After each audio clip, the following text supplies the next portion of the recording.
2025ಕ್ಕೆ 50 ವರ್ಷಗಳು ತುಂಬಿರ್ತಕ್ಕಂಥ ICDS program ಇದು.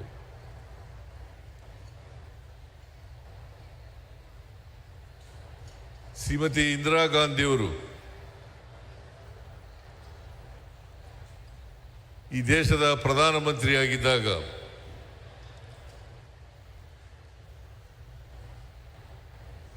ಬಹಳ ದೂರದ ಆಲೋಚನೆಯನ್ನು ಮಾಡಿ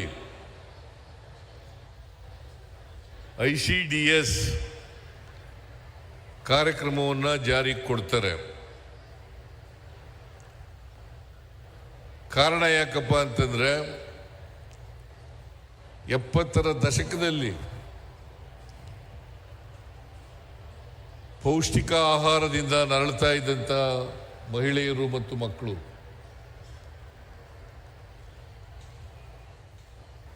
ಅದರ ಜೊತೆಗೆ ಶಿಕ್ಷಣ ಮತ್ತು ಆರೈಕೆ,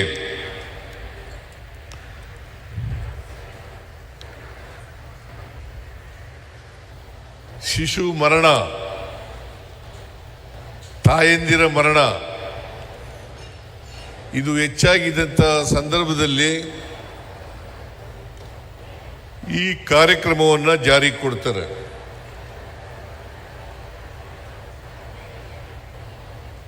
ಇದರ ಉದ್ದೇಶ ಈಗಾಗಲೇ ಪ್ರಸ್ತಾಪ ಮಾಡದಂತೆ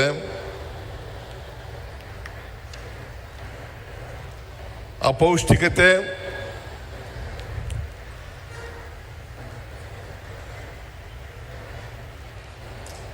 ಶಿಶು ಮರಣದಂಥ ಗಂಭೀರವಾದಂಥ ಸಲಹೆ,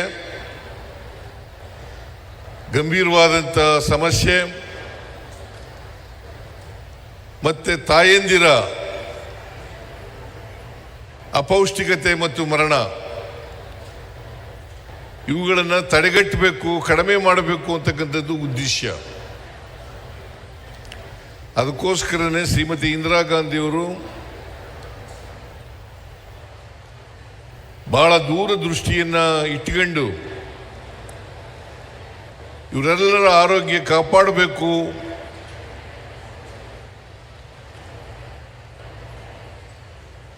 ಈ ಮರಣವನ್ನು ತಪ್ಪಿಸಬೇಕು ಅಂತಕ್ಕಂಥ ಉದ್ದೇಶದಿಂದ ಈ ಕಾರ್ಯಕ್ರಮವನ್ನು ಜಾರಿಗೆ ಕೊಡ್ತಾರೆ.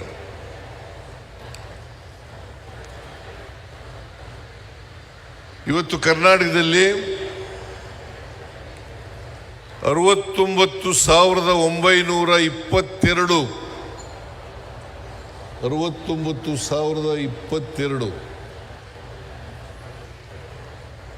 ಅಂಗನವಾಡಿ ಕೇಂದ್ರಗಳಿದ್ದಾವೆ. ಸುಮಾರು 40 ಲಕ್ಷಕ್ಕೂ ಹೆಚ್ಚು ಮಹಿಳೆಯರು ಮತ್ತು ಮಕ್ಕಳು ಇದರ ಉಪಯೋಗವನ್ನು ಪಡ್ಕೊಳ್ತಕ್ಕಂಥ ಕೆಲಸವನ್ನು ಮಾಡ್ತಾ ಇದ್ದಾರೆ ಅಂತಕ್ಕಂಥ ಮಾತುಗಳನ್ನು ಹೇಳಲಿಕ್ಕೆ ಬಯಸ್ತಾ ಇದ್ದೇನೆ.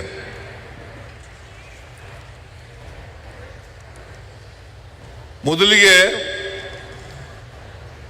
ಪ್ರಾರಂಭ ಮಾಡಿದ್ದು 33 ತಾಲೂಕುಗಳಲ್ಲಿ, ಅದರಲ್ಲಿ ಮಾದೇವಪ್ಪನವರ ಕಾನ್ಸ್ಟಿಟ್ಯೂನ್ಸಿ ನರಸೀಪುರನೂ ಕೂಡ ಸೇರಿತ್ತು.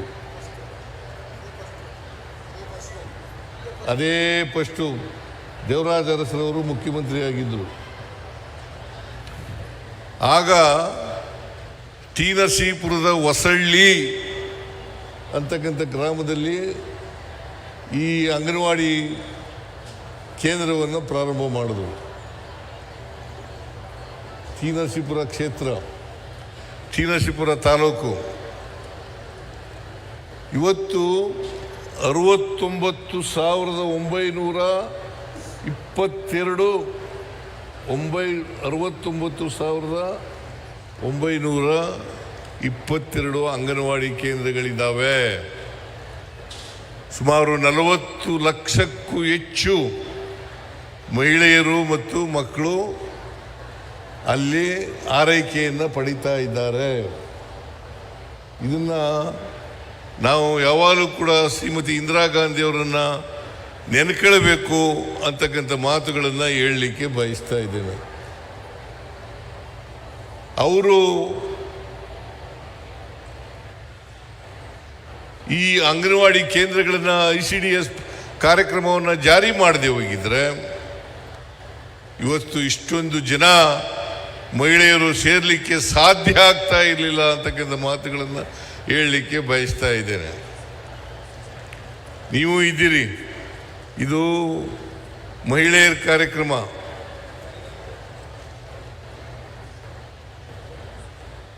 ಆದ್ರಿಂದ ಶ್ರೀಮತಿ ಲಕ್ಷ್ಮೀ ಹೆಬ್ಬಾಳ್ಕರ್ ಅವರು ನನಗೆ ಬಂದು ಹೇಳಿದ್ರು, ICDS ಕಾರ್ಯಕ್ರಮ ಆಗಿ 50 ವರ್ಷ ಆಗ್ತಾ ಇದೆ, ಸುವರ್ಣ ಮಹೋತ್ಸವವನ್ನು ಆಚರಣೆ ಮಾಡಬೇಕು ಅಂತ ಮಾತುಗಳನ್ನು ಹೇಳಿದ್ರು. ನಾನು ಹೇಳಿದೆ, 50 ವರ್ಷ ಆಗಿದ್ರೆ ಇದು ಒಂದು ಮೈಲುಗಲ್ಲು, ಇದನ್ನು ಆಚರಣೆ ಮಾಡಲೇಬೇಕು ಅಂತಕ್ಕಂಥ ಕಾರ್ಯಕ್ರಮವನ್ನು ಹೇಳಿದೆ. ಇವತ್ತು ನಿಮ್ಮನ್ನೆಲ್ಲ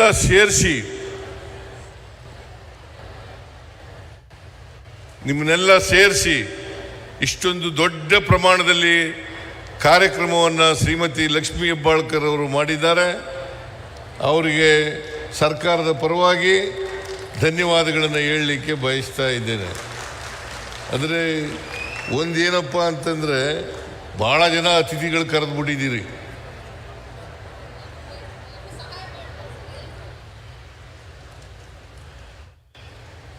ಭಾಳ ಜನ ಅತಿಥಿಗಳು ಕರೆದಿರೋದು, ಮಹಿಳಾ ಅತಿಥಿಗಳನ್ನು ಕರೆದಿದ್ದೀರಿ, ಪುರುಷ ಅತಿಥಿಗಳನ್ನು ಕರೆದಿದ್ದೀರಿ.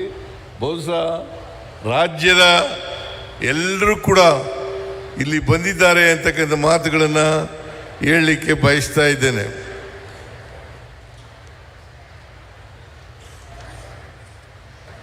ಆಮೇಲೆ ಪಾಪ ನೀವೆಲ್ಲ ಮಕ್ಕಳು ಅಲ್ಲ, ಹೆಣ್ಮಕ್ಕಳು, ಅಂಗನವಾಡಿ ಕಾರ್ಯಕರ್ತೆಯರು ಮತ್ತು ಸಹಾಯಕರು ಬಹಳ ಜವಾಬ್ದಾರಿಯಿಂದ ಪ್ರಾಮಾಣಿಕವಾಗಿ ಕಾರ್ಯನಿರ್ವಹಿಸ್ತಾ ಇದ್ದು, ನಿಜವಾದ ಅರ್ಥದಲ್ಲಿ ನೀವು ಎರಡನೇ ತಾಯಿಯಂತೆ ಕರ್ತವ್ಯ ನಿಭಾಯಿಸ್ತಾ ಇದ್ದೀರಿ. ಎರಡನೇ ತಾಯಿ ನೀವು. ಮಕ್ಕಳಿಗೆ ಮೊದಲನೇ ತಾಯಿ ಎತ್ತ ತಾಯಿ ಆದರೆ, ನೀವು ಈ ಮಕ್ಕಳ ಆರೈಕೆ ಜವಾಬ್ದಾರಿಯನ್ನು ತಗೊಂಡಿದ್ದೀರಲ್ಲ, ಆ ಜವಾಬ್ದಾರಿ ನೀವು ಎರಡನೇ ತಾಯಿ ಅಂತಕ್ಕಂಥ ಮಾತುಗಳನ್ನು ಹೇಳಲಿಕ್ಕೆ ಬಯಸ್ತಾ ಇದ್ದೇನೆ.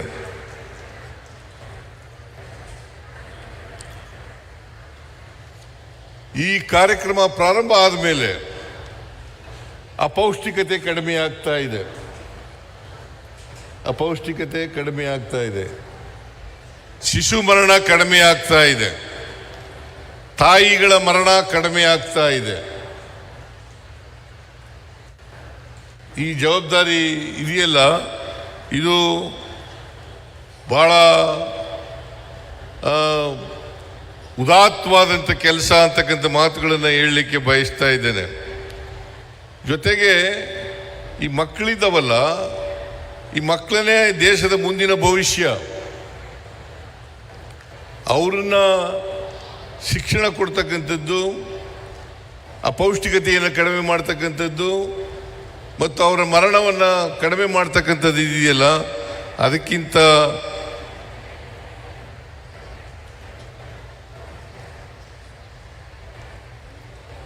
ಉತ್ತಮವಾದಂಥ ಕೆಲಸ ಇನ್ನೊಂದಿಲ್ಲ ಅಂತಕ್ಕಂಥ ಮಾತುಗಳನ್ನು ಹೇಳಲಿಕ್ಕೆ ಬಯಸ್ತಾ ಇದ್ದೇನೆ. ಜೊತೆಗೆ ಇವತ್ತು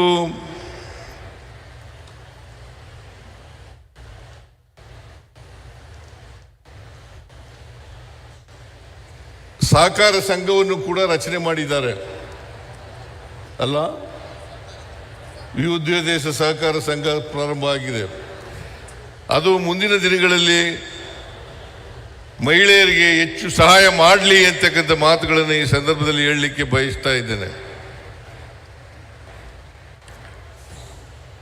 ಮಹಿಳೆಯರು ಆರ್ಥಿಕವಾಗಿ ಸ್ವಾವಲಂಬನೆ ಆಗದೆ ಹೋದರೆ, ಸಾಮಾಜಿಕವಾಗಿ ಸ್ವಾವಲಂಬನೆ ಆಗದೆ ಹೋದರೆ ಸಮಾಜ ಮುಂದುವರಿಲಿಕ್ಕೆ ಕಷ್ಟ ಆಗ್ತದೆ ಅಂತಕ್ಕಂಥದ್ದನ್ನು ನಾವು ಅರ್ಥ ಮಾಡ್ಕೋಬೇಕಾಗ್ತದೆ. ಸಮಾಜದಲ್ಲಿ ಅಸಮಾನತೆ ಇದೆ. ಯಾಕಂತಂದರೆ ಮಹಿಳೆಯರು ಕೂಡ ಅಕ್ಷರ ಸಂಸ್ಕೃತಿಯಿಂದ ವಂಚಿತರಾಗಿದ್ದರು. ಯಾವುದೇ ಜಾತಿ ಧರ್ಮದ ಮಹಿಳೆಯರು ಅಕ್ಷರ ಸಂಸ್ಕೃತಿಯಿಂದ ವಂಚಿತರಾಗಿದ್ದರು. ಇತ್ತೀಚಿನ ವರ್ಷಗಳಲ್ಲಿ ಅಕ್ಷರ ಸಂಸ್ಕೃತಿಗೆ ಒಳಪಟ್ಟು ಶಿಕ್ಷಿತರಾಗ್ತಾ ಇದ್ದಾರೆ. ಭಾಳ ಸಂತೋಷದ ವಿಚಾರ ಏನಪ್ಪ ಅಂತಂದರೆ ಹೆಣ್ಣುಮಕ್ಕಳು ಗಂಡು ಮಕ್ಕಳಿಗಿಂತ ಹೆಚ್ಚು ಅಂಕಗಳನ್ನು ಪರೀಕ್ಷೆಗಳಲ್ಲಿ ತಗೋತಾ ಇದ್ದಾರಲ್ಲ ಅಂತಕ್ಕಂಥದ್ದೇ ಭಾಳ ಸಂತೋಷದ ವಿಚಾರ ಅಂತಕ್ಕಂಥ ಮಾತುಗಳನ್ನು ಹೇಳಲಿಕ್ಕೆ ಬಯಸ್ತಾ ಇದ್ದೇನೆ. ಇನ್ನೂ 100% ಸಾಕ್ಷರತೆ ಬಂದಿಲ್ಲ ಮಹಿಳೆಯರಿಗೆ. 100% ಸಾಕ್ಷರತೆ ಬರಬೇಕು. ಜೊತೆಗೆ ಹೆಣ್ಣುಮಕ್ಕಳಲ್ಲೂ ಕೂಡ ವೈಚಾರಿಕವಾಗಿ ಮತ್ತು ವೈಜ್ಞಾನಿಕವಾದಂಥ ಜ್ಞಾನ ಬರಬೇಕು ಅಂತಕ್ಕಂಥ ಮಾತುಗಳನ್ನು ಹೇಳಲಿಕ್ಕೆ ಬಯಸ್ತಾ ಇದ್ದೇನೆ. ಈಗಾಗಲೇ DK ಶಿವಕುಮಾರ್ ಪ್ರಸ್ತಾಪ ಮಾಡಿದ್ರು, ಹೆಣ್ಣೇ ಸಮಾಜದ ಕಣ್ಣು ಅಂತಕ್ಕಂಥ ಮಾತುಗಳನ್ನು ಹೇಳಿದ್ರು. ಅದನ್ನು ಎಲ್ಲರೂ ಕೂಡ ಒಪ್ಕೋಬೇಕಾಗ್ತದೆ. ಒಂದು ಹೆಣ್ಣು ವಿದ್ಯಾವಂತೆ ಆದರೆ ಕುಟುಂಬದವರೆಲ್ಲ ವಿದ್ಯಾವಂತರಾಗ್ತಾರೆ.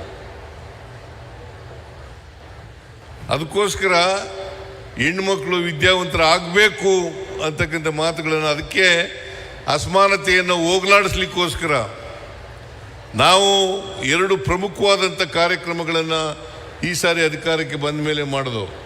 ಒಂದು ಶಕ್ತಿ ಯೋಜನೆ, ಇನ್ನೊಂದು ಗೃಹಲಕ್ಷ್ಮಿ ಯೋಜನೆ.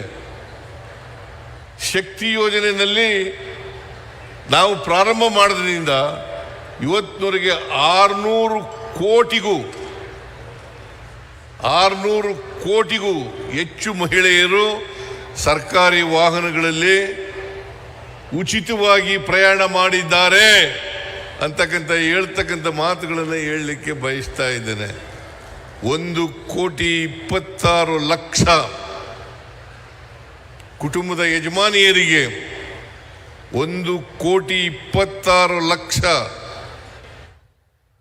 ಕುಟುಂಬದ ಯಜಮಾನಿಯರಿಗೆ 2 ಗೃಹಲಕ್ಷ್ಮಿ ಯೋಜನೆ ಅಡಿನಲ್ಲಿ 2,00,000 ರೂಪಾಯಿಗಳ 2,000 ರೂಪಾಯಿಗಳನ್ನು ಕೊಡ್ತಾ ಇದ್ದೇವೆ ಅಂತಕ್ಕಂಥ ಮಾತುಗಳನ್ನು ಹೇಳಲಿಕ್ಕೆ ಬಯಸ್ತಾ ಇದ್ದೇನೆ. ಇದನ್ನು ಯಾಕೆ ಕೊಡ್ತಾ ಇದ್ದೀವಿ ಅಂತಂದರೆ ಹೆಣ್ಮಕ್ಳು ಕೂಡ ಸಾಮಾಜಿಕವಾಗಿ, ಆರ್ಥಿಕವಾಗಿ, ಶೈಕ್ಷಣಿಕವಾಗಿ, ರಾಜಕೀಯವಾಗಿ ಸಬಲರಾಗಬೇಕು ಅಂತಕ್ಕಂಥ ಕಾರಣಕ್ಕೋಸ್ಕರ ಕೊಡ್ತಾ ಇದ್ದೀವಿ. ಅವರು ಮುಖ್ಯವಾಗಿ ನೀವು ಬರಬೇಕು, ಸಮಾಜದಲ್ಲಿ ಸರಿಸಮಾನರಾಗಿ ಬಾಳಬೇಕು, ಅವ್ರಿಗೂ ಕೂಡ ಸಮಾನ ಅವಕಾಶಗಳು ಸಿಕ್ಕಬೇಕು ಅಂತಕ್ಕಂಥ ಉದ್ದೇಶದಿಂದ ಇವತ್ತು ಈ ಕಾರ್ಯಕ್ರಮಗಳನ್ನು ಮಾಡ್ತಾ ಇದ್ದೀವಿ. ಇಲ್ಲಿವರೆಗೆ ಗ್ಯಾರಂಟಿ ಯೋಜನೆಗಳಿಗೆ ನಮ್ಮ ಸರ್ಕಾರ ಖರ್ಚು ಮಾಡಿರ್ತಕ್ಕಂಥ ಹಣ 1,00,000 ಕೋಟಿಗೂ ಹೆಚ್ಚು ರೂಪಾಯಿಗಳು ಅಂತಕ್ಕಂಥ ಮಾತುಗಳನ್ನು ಹೇಳಲಿಕ್ಕೆ ಬಯಸ್ತೀನಿ. ಇವತ್ತು ಗ್ಯಾರಂಟಿ ಯೋಜನೆಗಳನ್ನು ವಿರೋಧ ಮಾಡಿದವರಿಗೆ ಅವರ ಕಣ್ಣು ತೆರೀಬೇಕು ಅಂತಕ್ಕಂಥ ಮಾತುಗಳನ್ನು ಹೇಳಲಿಕ್ಕೆ ಬಯಸ್ತಾ ಇದ್ದೇನೆ. 1,04,000 ಕೋಟಿ 1,04,000 ಕೋಟಿ ಇಲ್ಲಿವರೆಗೆ ಖರ್ಚು ಮಾಡಿದ್ದೇವೆ ಗ್ಯಾರಂಟಿ ಯೋಜನೆಗಳನ್ನು. ಬಿಜೆಪಿಯವರು ವಿರೋಧ ಮಾಡ್ತಾ ಇದ್ರು, ನರೇಂದ್ರ ಮೋದಿಯವರು ವಿರೋಧ ಮಾಡಿದ್ರು. ಅವರು ಹೇಳಿದ್ರು ರಾಜಸ್ಥಾನದಲ್ಲಿ ಈ ಗ್ಯಾರಂಟಿ ಯೋಜನೆಗಳನ್ನು ಜಾರಿ ಮಾಡಲಿಕ್ಕೆ ಸಾಧ್ಯ ಇಲ್ಲ, ಒಂದು ವೇಳೆ ಜಾರಿ ಮಾಡಿದ್ರೆ ರಾಜ್ಯ ಆರ್ಥಿಕವಾಗಿ ದಿವಾಳಿ ಆಗ್ಬಿಡ್ತದೆ ಅಂತಕ್ಕಂಥ ಮಾತುಗಳನ್ನು ಹೇಳಿದ್ರು. ದಿವಾಳಿ ಆಗ್ಬಿಡ್ತದೆ ಅಂತೇಳಿ ಇವತ್ತು ಅಭಿವೃದ್ಧಿ ಕೆಲಸಗಳನ್ನೂ ಕೂಡ ಮಾಡ್ತಾ ಇದ್ದೀವಿ, ಜೊತೆಗೆ ಗ್ಯಾರಂಟಿ ಯೋಜನೆಗಳನ್ನು ಕೂಡ ಕೊಡ್ತಾ ಇದ್ದೀವಿ. ಹೆಣ್ಣುಮಕ್ಕಳು ಸಬಲರಾದರೆ ಅದಕ್ಕೆ ಬಾಬಾ ಸಾಹೇಬ್ ಅಂಬೇಡ್ಕರ್ ಅವರು ಒಂದು ಮಾತನ್ನ ಹೇಳಿದ್ರು, ಈ ಸಮಾಜದಲ್ಲಿರ್ತಕ್ಕಂಥ ಎಲ್ಲರೂ ಕೂಡ ಆರ್ಥಿಕವಾಗಿ ಸಾಮಾಜಿಕವಾಗಿ ಸಬಲರಾಗಬೇಕು, ಆಗ ಮಾತ್ರ ಸ್ವಾತಂತ್ರ್ಯ ಸಾರ್ಥಕ ಆಗ್ತದೆ, ಯಶಸ್ಸಾಗ್ತದೆ. ಇಲ್ಲೇ ಹೋದರೆ ಸಾರ್ಥಕ ಆಗಲ್ಲ, ಯಶಸ್ಸಾಗಲ್ಲ ಅಂತಕ್ಕಂಥ ಮಾತುಗಳನ್ನು ಮಹಾತ್ಮ ಗಾಂಧೀಜಿಯವರು ಅಲ್ಲ, ಬಾಬಾ ಸಾಹೇಬ್ ಅಂಬೇಡ್ಕರ್ ಅವರು ಹೇಳಿದಂಥ ಮಾತುಗಳು ಅಂತಕ್ಕಂಥದ್ದನ್ನು ಹೇಳಲಿಕ್ಕೆ ಬಯಸ್ತಾ ಇದ್ದೇನೆ. ಅದರಿಂದ ಈ ಸಮಾಜದಲ್ಲಿ ಅಸಮಾನತೆ ಹೋಗದೆ ಹೋದರೆ ಜೊತೆಗೆ ಈ ತಾರತಮ್ಯ ಇದೆಯಲ್ಲ, ಪುರುಷ ಮತ್ತು ಮಹಿಳೆಯರು, ಈ ತಾರತಮ್ಯನೂ ಕೂಡ ಹೋಗ್ಬೇಕು. ಅದಕ್ಕೋಸ್ಕರ ಸುಮಾರು ಈ ವರ್ಷದ ಬಜೆಟ್ನಲ್ಲಿ 94-95 ಲಕ್ಷ ಸಾವಿರ ಕೋಟಿ ರೂಪಾಯಿಗಳನ್ನು 94-95 ಸಾವಿರ ಕೋಟಿ ರೂಪಾಯಿಗಳನ್ನು ಮಹಿಳಾ ಕಲ್ಯಾಣಕ್ಕಾಗಿ ಇಟ್ಟಿದ್ದೇವೆ, ವಿವಿಧ ಕಾರ್ಯಕ್ರಮಗಳಿಗೆ ಇಟ್ಟಿದ್ದೇವೆ ಅಂತಕ್ಕಂಥ ಮಾತುಗಳನ್ನು ಹೇಳಲಿಕ್ಕೆ ಬಯಸ್ತಾ ಇದ್ದೇನೆ. ಅದರಿಂದ ಲಿಂಗ ತಾರತಮ್ಯ ಹೋಗ್ಬೇಕಲ್ಲ, ಲಿಂಗ ತಾರತಮ್ಯ ಹೋಗಲಾಡಿಸ್ಲಿಕ್ಕೋಸ್ಕರ ನಮ್ಮ ಸರ್ಕಾರ ಪ್ರಯತ್ನವನ್ನು ಮಾಡ್ತಾ ಇದೆ ಅಂತಕ್ಕಂಥ ಮಾತುಗಳನ್ನು ಹೇಳಲಿಕ್ಕೆ ಬಯಸ್ತಾ ಇದ್ದೇನೆ. ಜೊತೆಗೆ ನಮ್ಮ ಸರ್ಕಾರ ಎಲ್ಲ ಜನರನ್ನು ಒಳಗೊಂಡಂತ, ಎಲ್ಲರನ್ನೂ ಅಭಿವೃದ್ಧಿ ಮಾಡ್ತಕ್ಕಂಥ, ಎಲ್ಲರಿಗೂ ಸಾಮಾಜಿಕ ಆರ್ಥಿಕ ಶಕ್ತಿಯನ್ನು ಕೊಡ್ತಕ್ಕಂಥ ಕೆಲಸವನ್ನು ಮಾಡ್ತಾ ಇದೆ. ನಾವು ಜಾತಿ ಹೆಸರಿನಲ್ಲಿ, ಧರ್ಮದ ಹೆಸರಿನಲ್ಲಿ, ಲಿಂಗತ್ವದ ಹೆಸರಿನಲ್ಲಿ ಸಮಾಜವನ್ನು ಒಡೆಯತಕ್ಕಂಥ ಕೆಲಸವನ್ನು ಮಾಡೋದೂ ಇಲ್ಲ. ನಾವು ಸಮಗ್ರ ಜನರು ಅಭಿವೃದ್ಧಿ ಆಗಬೇಕು, ಮಹಿಳೆಯರೂ ಅಭಿವೃದ್ಧಿ ಆಗಬೇಕು, ಪುರುಷರೂ ಅಭಿವೃದ್ಧಿ ಆಗಬೇಕು, ಬಡವ ಬಲ್ಲಿದ ಹೋಗ್ಬೇಕು, ಧರ್ಮ ಜಾತಿ ಹೋಗ್ಬೇಕು. ಅವನ್ನ ಮಾಡ್ತಕ್ಕಂಥ ಕೆಲಸವನ್ನು ನಮ್ಮ ಸರ್ಕಾರ ಮಾಡ್ತಾ ಇದೆ ಅಂತಕ್ಕಂಥ ಮಾತುಗಳನ್ನು ಹೇಳಲಿಕ್ಕೆ ಬಯಸ್ತಾ ಇದ್ದೇನೆ. ಅದರಿಂದ ಇವತ್ತು ನಿಮಗೆ ಜ್ಞಾಪಕ ಇರ್ಬೋದು, ನಿಮಗೆಲ್ಲ ಗೊತ್ತಿದೆ ಅಂತ ಭಾವಿಸ್ಕೊಂಡಿದ್ದೇನೆ ನಾನು. ಕೇಂದ್ರ ಸರ್ಕಾರದ ಕಾರ್ಯಕ್ರಮ ಆದರೂ ಕೂಡ ಇದು ನಾವು ಹೆಚ್ಚು ಹಣವನ್ನು ಕೊಡ್ತಾ ಇದ್ದೇವೆ. ಲಕ್ಷ್ಮೀ ಹೆಬ್ಬಾಳ್ಕರ್, ಕೇಂದ್ರದಿಂದ ಬರ್ತಕ್ಕಂಥದ್ದು ಎಷ್ಟು ದುಡ್ಡು? 2700 ರೂಪಾಯಿ.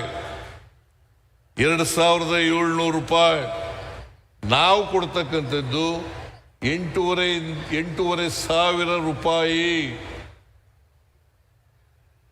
ನಾವು ಕೊಡ್ತಕ್ಕಂಥದ್ದು 8,500 ರೂಪಾಯಿ. ಇದು ಮಹಿಳಾ ಕಾರ್ಯಕರ್ತರಿಗೂ ಹೆಚ್ಚಾಗಿ ಕೊಡ್ತಾ ಇದ್ದೀವಿ, ಸಹಾಯಕಿಯರಿಗೂ ಕೂಡ ಹೆಚ್ಚಾಗಿ ಕೊಡ್ತಾ ಇದ್ದೀವಿ. ಇದನ್ನ ನೀವು ಅರ್ಥ ಮಾಡ್ಕೋಬೇಕು. ಅದರಿಂದ ಇದು ಕೇಂದ್ರ ಸರ್ಕಾರದ ಕಾರ್ಯಕ್ರಮ ಅಂತ ಬಹಳ ಜನ ಅನ್ಕೊಂಡಿದ್ದಾರೆ. ಈ ಗೌರವ ಧನ ಇದೆಯಲ್ಲ, ಈ ಗೌರವ ಧನವನ್ನ ಹೆಚ್ಚು ಕೊಡ್ತಕ್ಕಂಥವರು ಕರ್ನಾಟಕ ಸರ್ಕಾರ ಇಡೀ ದೇಶದಲ್ಲಿ. ಆಮೇಲೆ ಈ ಸುವರ್ಣ ಮಹೋತ್ಸವವನ್ನು ಆಚರಣೆ ಮಾಡ್ತಾ ಇರ್ತಕ್ಕಂಥದ್ದು ಕೂಡ ಕರ್ನಾಟಕ ಇಡೀ ದೇಶದಲ್ಲೇ 1ನೇ ಸ್ಥಾನದಲ್ಲಿದೆ ಅಂತಕ್ಕಂಥ ಮಾತುಗಳನ್ನು ಹೇಳಲಿಕ್ಕೆ ಬಯಸ್ತಾ ಇದ್ದೇನೆ. ಮಹಿಳೆಯರಿಗೆ ಶಕ್ತಿ ಯೋಜನೆ ಮಾಡಿದ ಮೇಲೆ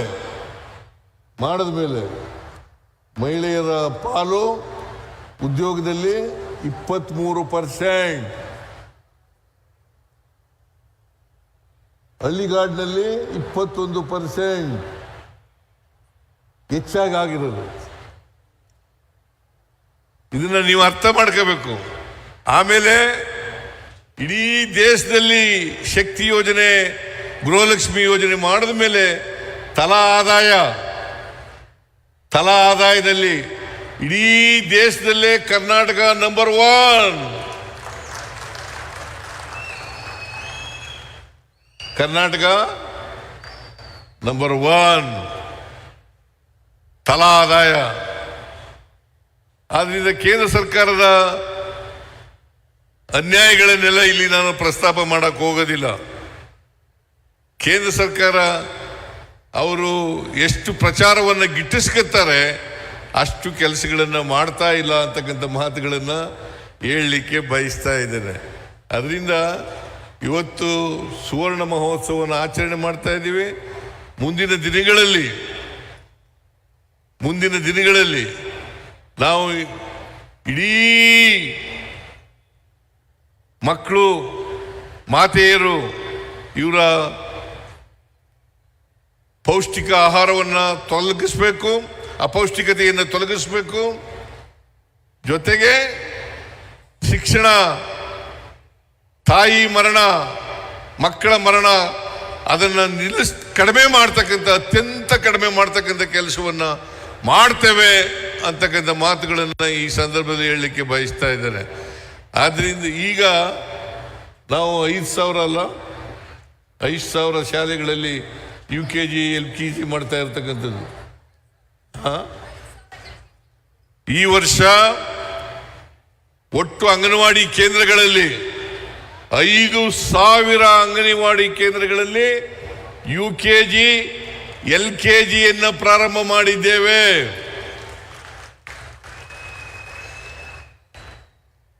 ಮುಂದಿನ ದಿನಗಳಲ್ಲಿ ಇನ್ನೂ ಹೆಚ್ಚು ಅಂಗನವಾಡಿ ಕೇಂದ್ರಗಳಲ್ಲಿ ಈ LKG UKG ತರಗತಿಗಳನ್ನು ಪ್ರಾರಂಭ ಮಾಡ್ತೇವೆ ಅಂತಕ್ಕಂಥ ಮಾತುಗಳನ್ನು ಹೇಳಲಿಕ್ಕೆ ಬಯಸ್ತಾ ಇದ್ದೀನಿ. ಏನಮ್ಮ,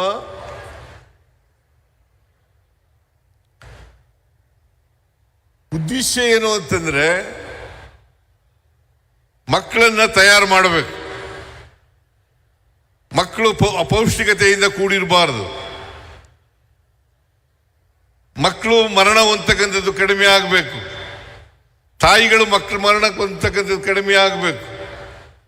ಇವತ್ತು 69,922 ಅಂಗನವಾಡಿ ಕೇಂದ್ರಗಳನ್ನು ಮಾಡಿದ್ದೇವೆ. ಆಮೇಲೆ ಉದ್ಯೋಗದ ಎಲ್ಲ DC-ಗಳಿಗೆ ಅಧಿಕಾರ ಕೊಟ್ಟಿದ್ದೀವಿ. ಅಂಗನವಾಡಿ ಕೇಂದ್ರಗಳಲ್ಲಿ ಖಾಲಿ ಆದರೆ ತಕ್ಷಣ ಅದನ್ನು ಭರ್ತಿ ಮಾಡಬೇಕು ಅಂತಕ್ಕಂಥ ಕೆಲಸವನ್ನು ಮಾಡ್ತಾ ಇದ್ದೇವೆ. ಅದರಿಂದ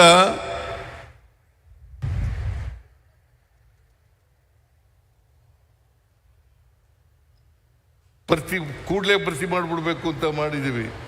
ಎಲ್ಲೂ ಕೂಡ ಖಾಲಿ ಇರಬಾರದು. DC-ಗಳಿಗೆ ಅಧಿಕಾರ ಕೊಟ್ಟಿದ್ದೀವಿ. ಅದನ್ನು ಮಾಡ್ತಕ್ಕಂಥ ಕೆಲಸವನ್ನು ಮಾಡ್ತಾ ಇದ್ದೀವಿ. ಅದರಿಂದ ಮಹಿಳೆಯರು ಶತಶತಮಾನಗಳಿಂದ ತುಳಿತಕ್ಕೆ ಒಳಗಾದಂಥ ಸಮುದಾಯ ಇವರು.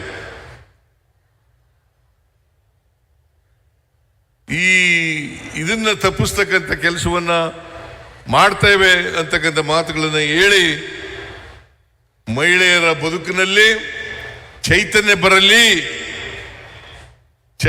ಬರಲಿ ಎಂಬುದನ್ನ, ಆಮೇಲೆ ಇದೇ ಸಂದರ್ಭದಲ್ಲಿ ವಿಶ್ವ ಹಿರಿಯ ನಾಗರಿಕರ ದಿನಾಚರಣೆಯನ್ನು ಕೂಡ ಆಚರಣೆ ಮಾಡ್ತಾ ಇದ್ದೀವಿ. ವಿಶ್ವ ಹಿರಿಯರ ನಾಗರಿಕರ ದಿನಾಚರಣೆ ಮಾಡ್ತಾ ಇದ್ದೀವಿ. ಜೊತೆಗೆ ಹಿರಿಯರಿಗೆ ಸನ್ಮಾನನೂ ಕೂಡ ಮಾಡ್ತಾ ಇದ್ದೀವಿ.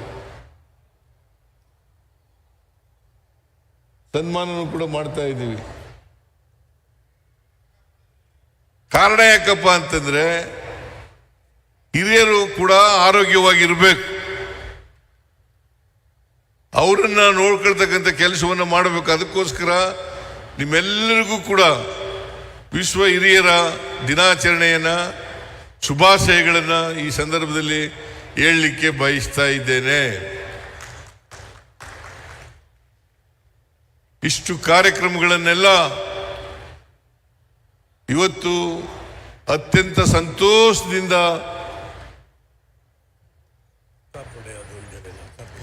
ಅಕ್ಕಾಪಡೆ ಹೊಸದಾಗಿ ಪ್ರಾರಂಭ